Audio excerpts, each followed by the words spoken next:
మధ్యరాత్రి సమయంలో సారా తన ఫోన్ వైబ్రేట్ అవుతున్న శబ్దానికి మేల్కొంది. ఇది ఆమె తల్లి నుండి వచ్చిన ఒక సందేశం. ఆ సందేశంలో ఏముందంటే, నేను మెట్ల నుండి ఏదో విన్నాను, దయచేసి పోలీసులకు కాల్ చేయండి అని ఉంది. కంగారు పడిన సారా తన మంచం నుండి పైకి లేచింది. ఆమె తల్లి 2 ఏళ్ల క్రితం మరణించింది.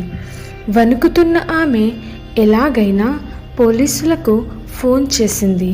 కానీ ఆమె డయల్ చేయడానికి ప్రయత్నించినప్పుడు తన లైన్ పనిచేయలేదు. ఆమె సంకోచించింది.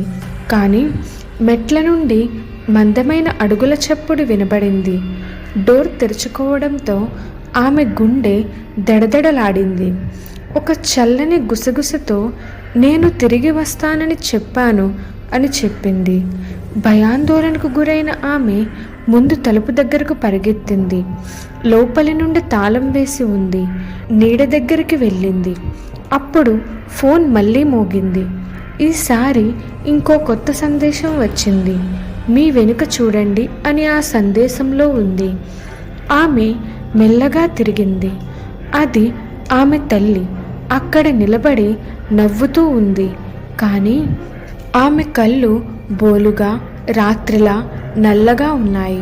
అంతా చీకటి పడే ముందు సారా ఒక మాట విన్నది. అది ఏమిటంటే, ఇంటికి స్వాగతం.